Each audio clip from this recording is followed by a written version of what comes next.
Good evening, guys. Your boy JC here. I'm doing my second video on this weekend World Cup warm ups, a second opinion and review.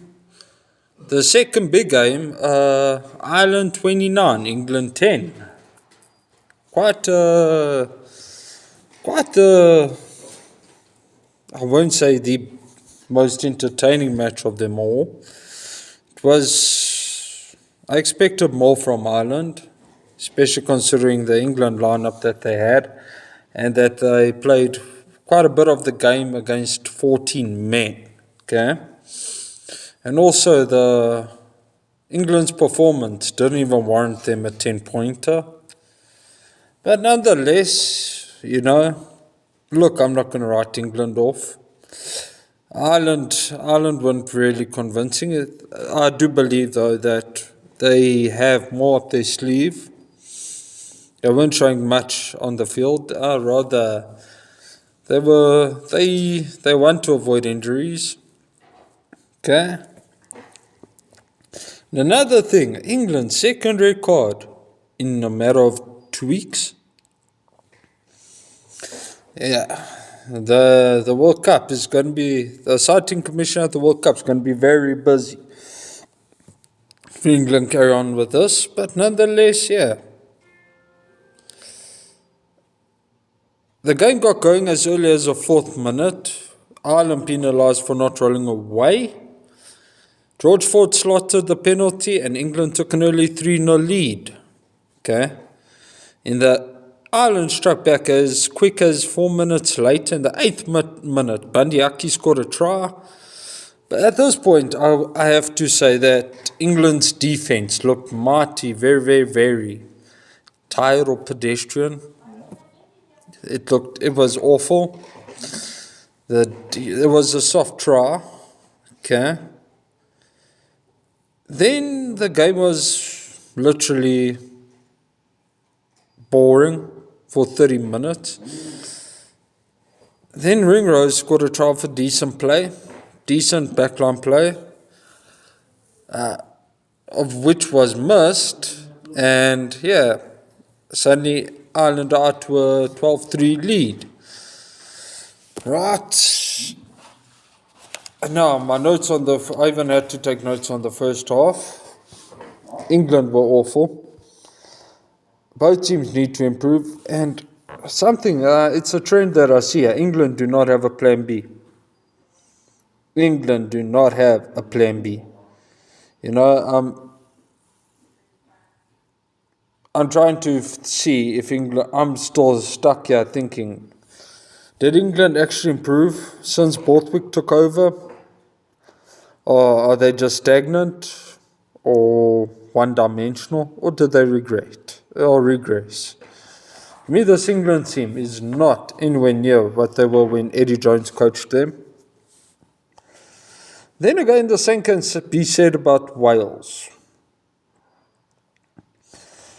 I do not see any improvement on the Welsh team under Warren Gatland. I think Wales. No improvement from Wales since Warren Gatland took over, In actual fact, both sides are looking weaker. Alright, then the second half. Second half started off with a comedy of errors. A knock on by George Ford, Ireland have a scrum advantage, and Gibson Park, I don't know what he tried there, but it looked like a freaking cross kick. Yeah, and it went out on the full, but nonetheless, Ireland get a scrum. Right. Then Ireland in the 52nd minute, England were playing advantage. But at this point, Ireland's attack looked weak, pedestrian, awful. Okay. And England were playing advantage, and suddenly the advantage was overturned. Vunipola got a yellow card for shoulder to the head tackle, which was later eventually turned over to a red card. Okay. Ireland immediately took advantage of the 14-man, of the one-man down, England, and Lowe scored a try. Beautiful backline play, running play. That looked more like what Ireland, the Irish team that I know. Kick missed again. Damn it, this Irish side's missing Sexton. It's almost looking like a South African team here. Scores suddenly 17-3. Okay. It's 10 minutes later, Hansen scored a try for a beautiful long pass.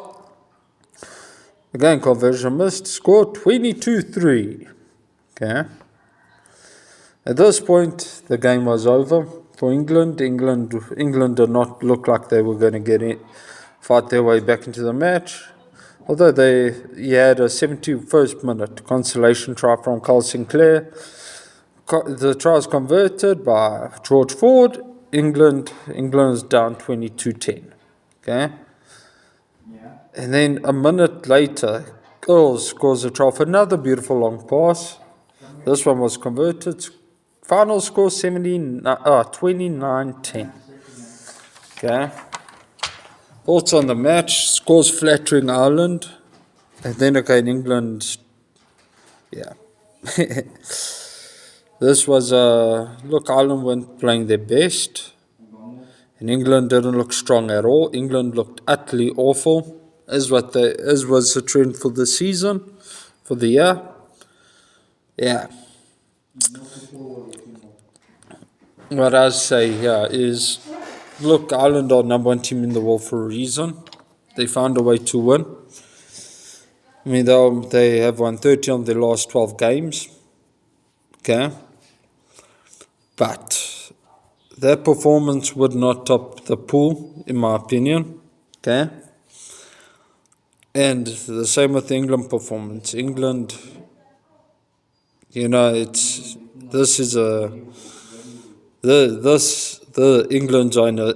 is in a state of emergency here. Borthwick is not the man that should be coaching their national team. Farrell shouldn't be captaining the team. Vunipola should get a new set of arms. That old team. And at the rate of discipline, England's going to be fielding. England's depth is going to, or the lack of the depth is going to show even more.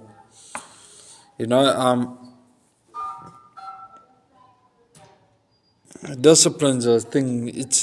It's important in the World Cup, and you can't go and do no arm, shoulder tackles, head tackles, all that stuff.